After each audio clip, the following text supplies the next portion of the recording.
इस बार से लिए क्या नाराजगी है जो आपने कांग्रेस से इस्तीफा दे दिया है? पार्टी के निष्ठावान, समर्पित, योग्य और ईमानदारी से काम करने वाले कार्यकर्ताओं का पार्टी के अंदर मूल्यांकन नहीं हो रहा है। पहले विधानसभा चुनाव में ऐसी स्थितियों की सामना करनी पड़ी और फिर से दोबारा हमारे नेता वही गलती को दोबारा दोहरा रहे हैं और नगरीय निकाय चुनाव में फिर से वही गलतियां दोहराई गई। ऐसे लोग जिन्होंने कांग्रेस के लिए कोई समय नहीं दिया, कांग्रेस के प्रति उनका कोई योगदान नहीं है, ऐसे लोगों को नगरीय निकाय चुनाव में कांग्रेस मैदान पे उतारती है। आप तो कितने लोग हैं जो इस्तीफा दे रहे हैं?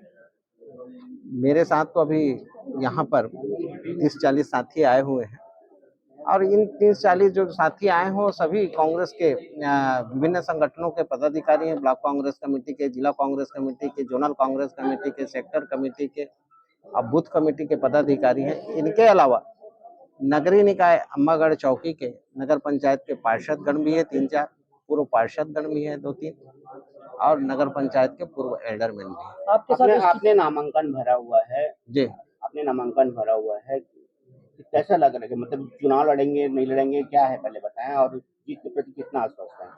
देखिए, हर व्यक्ति अपने जीत के प्रति और सफलता के प्रति आश्वस्त रहता है। उसी आश्वस्तता की स्थिति में वो परिश्रम करता है। इस्तीफा देने वाले कितने साथी आपके साथ अभी चुनाव लड़ रहे हैं? मैं समझता हूँ 6-7-8 साथी चुनाव लड़ रहे हैं। कांग्रेस का दरी इस तमाम प्रकार की जो छोटे स्तर के कार्यकर्ता कार्य करते हैं, मैं इस 10-12 साल से यह कार्य करते आ रहा हूँ। आप लोगों ने नामांकन भरा है कि नहीं? मैंने अपने युवा कांग्रेस के कार्यकाल में विभिन्न प्रकार के वार्डों से मैंने युवाओं को अपने साथ जोड़ा, निष्ठावान कार्यकर्ता बनाए। 5 साल जब हम विपक्ष में थे, डॉक्टर रमन सिंह जी की सरकार थी, हमने हमारे नेता अनिल मानिकपुरी जी के साथ जहां जहां भ्रष्टाचार हो रहा था, अस्पताल में डॉक्टर नहीं थे, वहां विरोध प्रदर्शन करके हमने कांग्रेस प्रशासन को सत्ता में आने में सहयोग किया। आज स्थिति यह उत्पन्न हो गई है कि हमारे एक युवा कांग्रेस को नगर पंचायत अम्बागढ़ चौकी से टिकट नहीं मिला है। एक मिनट भैया, आज किसी वार्ड से अगर किसी कांग्रेस प्रत्याशी जो पार्टी का नहीं है, अगर उसकी जमानत भी होती है तो किसी अतिशक्ति से कम नहीं। और अनिल भैया जो अध्यक्ष के हैं वो भी हमारी मांग किया था, तो हमारी बातों को सभी ने काट दिया। इसी कारण मैं भी इस्तीफा दे रहा हूँ। मराठा कला समाज का अध्यक्ष भी हूँ और जो एक कमेटी बनी थी चुनाव समिति की अभी नगर पंचायत चुनाव के लिए, उसमें आपको बताना चाहूँगा कि ब्लॉक अध्यक्ष, जिला अध्यक्ष, पूर्व विधायक, वर्तमान विधायक और जो यहाँ के हमारे आफ्ताब आलम जो जिला प्रभारी थे चुनाव के, और मेहुल मालवी जी हमारे पर्यवेक्षक थे, एक कमेटी बनी थी। वहाँ पर जिन पार्षदों का जो पार्टी में बैठक में आते हैं, सक्रिय निष्ठावान है, उनका आवेदन आया था, वो सब में हम वहाँ रखे। जो 5-6 लोग जो कमेटी में बैठे हैं उसमें सर्वसम्मति से पास हुआ था। अगर दम है तो मैं मीडिया के सामने कहना चाहूँगा कि वो जो चुनाव समिति कांग्रेस बनाई थी उस कॉपी को मीडिया के सामने जाकर करें दीपक भाई जी, दूध का दूध पानी का पानी हो जाएगा। यहाँ सिर्फ विधायक और उनके जो चाटुकार उनका चल रहा है, तो संगठन अध्यक्ष माननीय श्री दीपक भाई जी को हाँ। अब अभी यहाँ चूंकि जिला प्रभारी हमारे नवीन जिला प्रभारी यहाँ राजनांदगांव जिला मुख्यालय में निवास करते हैं, डॉक्टर आफ्ताब आलम, और छत्तीसगढ़ प्रदेश कांग्रेस कमेटी के महामंत्री आदरणीय श्री शाहिद भाई जी, और छत्तीसगढ़ प्रदेश कांग्रेस कमेटी के सम्मानित महामंत्री आदरणीय श्री पदम कोठारी जी यहाँ निवास करते हैं जिला मुख्यालय राजनांदगांव में। तो उनसे भी भेंट करें, उनको भी हम एक काफी अध्यक्ष महोदय के लिए और त्याग पत्र देने से पहले त्याग पत्र चूंकि मेल के माध्यम से, व्हाट्सएप के माध्यम से भेज चुका और आप लोगों के सामने पत्रकार वार्ता करके अपने पीड़ा और दुख इसलिए प्रकट करना चाहता हूँ, इसलिए आपसे बात करना चाह रहा था। मेरे साथ जो हुआ वो ठीक है, मेरे साथियों के साथ जो हुआ ठीक है, पर भविष्य में यदि कांग्रेस को मजबूत करना है तो कांग्रेस के शीर्षस्थ नेताओं को, वरिष्ठ नेताओं को, कांग्रेस के अध्यक्ष को सोचना पड़ेगा कि अन्य जिलों में, अन्य नगरीय निकायों में चाहे वो नगर पालिका निगम हो, चाहे नगर पालिका हो, चाहे नगर पंचायत हो, किसी के साथ ऐसा अन्याय नहीं होना चाहिए। ये अन्याय होगा, लोगों को दुख से, मजबूरी से पार्टी छोड़ने का फैसला करना चाहिए। ये मेरी बातें हैं। मैं फिर से एक बार और कहना चाहूंगा, आज मैं इतने सारे साथियों को यहाँ शक्ति प्रदर्शन के लिए नहीं लेके आया हूँ, ये अपने मन से आए। मैंने इनके ऊपर छोड़ा था कि आपको अपने भविष्य का फैसला लेना है। बाद में आप ये दोषारोपण मेरे पे मत करें कि भैया आपके कहने पे मैं चुनाव लड़ रहा हूँ या आपके कहने पे चुनाव बैठ गया हूँ या मैं पार्टी से इस्तीफा दे रहा हूँ। ये आपकी तरफ पीड़ित है। इसमें विधानसभा चुनाव में ऐसे लोगों को सूबे में टिकट दी गई कि हम फिर सरकार से बाहर हो, सत्ता से बाहर। हमारे नेता आपस में लड़ते रहे, कार्यकर्ताओं को एकजुट करने के चक्कर के बजाय वे एक दूसरे को निपटाने में लगे रहे। इस तेरे बेरे के चक्कर में आज कांग्रेस पार्टी में बिखराव की स्थिति है। और अब वही गलतियां जो 2023 में दोहराई गई थी, वो 2024-25 के नगरीय निकाय के चुनाव में दोहराई जा रही है। माननीय अध्यक्ष महोदय जी से के सामने हमने अपनी पीड़ा रखी, अपनी समस्याएं रखी, पर हमको हमारी पार्टी से न्याय नहीं मिल पाया। अब हम हमारी जनता के पास जाने के उत्सुक है कि अब हमारा फैसला, हम जो भी हमारे भाग्य का फैसला है या हमारे राजनीतिक जीवन का फैसला है या हमारे करियर का फैसला है, वो हम हमारी शहर की जनता और हमारे क्षेत्र की जनता पर छोड़ते हैं। ये बिहार में थे 2003 से 2018 के लंबे संघर्ष के बाद, 15 साल के लंबे संघर्ष के बाद कांग्रेस पार्टी इस सूबे में सरकार बनी। कार्यकर्ताओं को बड़ी आशाएं थी, बड़ी अपेक्षाएं थी।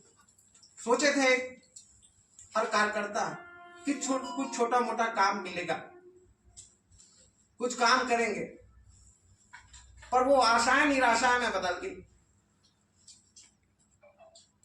कार्यकर्ताओं का पुरस्कार तो दो, कोई काम करना तो दो। कार्यकर्ता अपनी सरकार के समय प्रताड़ित रहे, अपमानित होते रहे, फिर भी हम लोग पार्टी में बने रहे, क्योंकि हम लोगों ने पार्टी के लिए मेहनत किया। पार्टी से उठ करके एक जो प्रत्याशी हो वो विजय शेख। बात अब चूंकि 2024 की स्थिति को लेके आए कि 2024 कई नगरीय निकाय चुनाव था जो 2025 में हो रहे हैं। आज भी पार्टी के द्वारा ऐसी परिस्थितियां उत्पन्न कर दी गई है कि कांग्रेस के जो निष्ठावान कार्यकर्ता हैं नगर पंचायत अम्बागढ़ चौकी के, उनको पार्टी ने टिकट नहीं दी।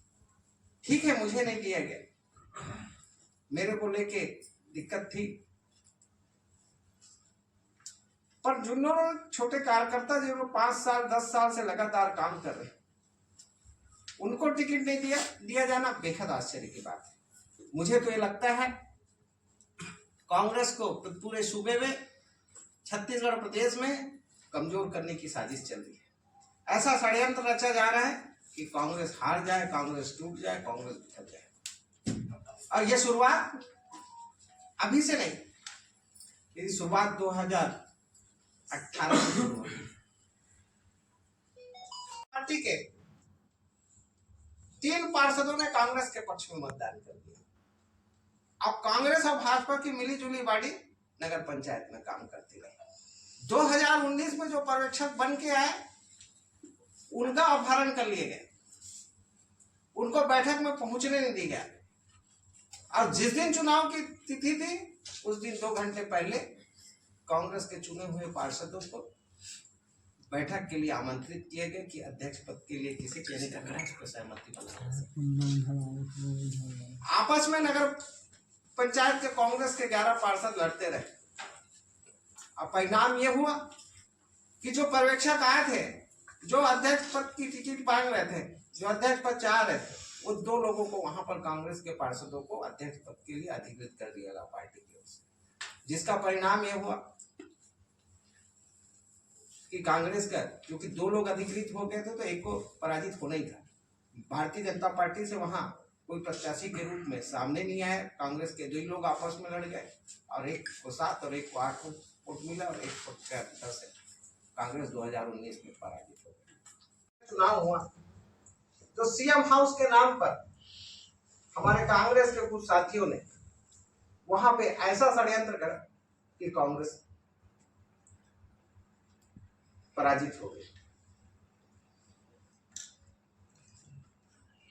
हिंदुस्तान में कभी आप लोगों ने सुना नहीं होगा, 2019 में मैं अम्बागढ़ चौकी की उपाध्यक्ष और जोनल कमेटी के पदाधिकारी, सब कांग्रेस के विंग और प्रकोष्ठ के पदाधिकारी बैठे हुए हैं। इसमें से 3-4 नगर पंचायत के पार्षद पद पर भी हैं। अब चूंकि कार्यकाल समाप्त हो चुका है तो पूर्व पार्षद हैं, एक नहीं 2-2, 3-3 बार के पार्षद बैठे हुए हैं। तो आज बड़े व्यथित मन से, बड़ी पीड़ा के साथ, बड़े दुख के साथ मुझे पार्टी छोड़ने का फैसला करना पड़ रहा है। ये स्थितियां ये पहली बार मेरे साथ निर्मित नहीं है। ऐसा नहीं होता कि टिकट नहीं मिले और पार्टी को से हम इस्तीफा दे दें। आप लोग चूंकि मीडिया से जुड़े हुए हैं, आप पिछला नगरीय निकाय चुनाव की ध्यान होगा आप लोगों को की बात कि ऐसे व्यक्तियों को, विशेषकर हम हमारे शहर नगर पंचायत अम्बागढ़ चौकी के संदर्भ में कहना चाहूंगा, ऐसे व्यक्तियों को पार्टी की टिकट दे दी गई है जिनका पार्टी के प्रति तो योगदान है ही नहीं, न उसका न उसके परिवार का। बड़े आश्चर्य की बात है, भारतीय जनता पार्टी से जुड़े हुए व्यक्तियों को कांग्रेस पार्टी की टिकट दे दी गई थी। जब ये गलतियां हो रही थी, जब ये त्रुटियां हो रही थी, हमारे जो नेता पर्यवेक्षक के रूप में आए थे, जो हमारे जिले के प्रभारी हैं कांग्रेस के, उनके सामने हमने कहा कि आप मुझे टिकट दे या न दे, निष्ठावान, समर्पित, योग्य और पार्टी के प्रति ईमानदारी से काम करने वाले लोगों को कांग्रेस पार्टी में अवसर मिलना चाहिए, टिकट मिलना चाहिए, टिकट की मांग की। और दुर्भाग्य, मैं अपने जो पार्टी को समय देने वाले, पार्टी को ऊर्जा देने वाले, पार्टी के लिए पैसा तो लगाने वाले, टिकट नहीं मिला पाया। आज मेरे साथ संगठनों की बैठक में और मीडिया के बीच कि इस बार तेरा मेरा का चक्कर नहीं है। पार्टी के निष्ठावान, समर्पित, योग्य और जीतने वाले प्रत्याशी को चुनाव के मैदान में उतारा जाएगा। पर आज कांग्रेस पार्टी की ओर से जो प्रत्याशी दिए गए हैं, उसको तो देख के ऐसा लगता है कि पार्टी ने जीतने वाले को नहीं, हारने वाले को मैदान में उतारा है। ये बेहद आश्चर्य की बात है। कार्यकर्ता, पार्टी के प्रति समर्पित कार्यकर्ता और ईमानदारी से काम करने वाले कार्यकर्ताओं को छत्तीसगढ़ प्रदेश कांग्रेस कमेटी के अध्यक्ष और हमारे नेता आदरणीय दीपक बैती ने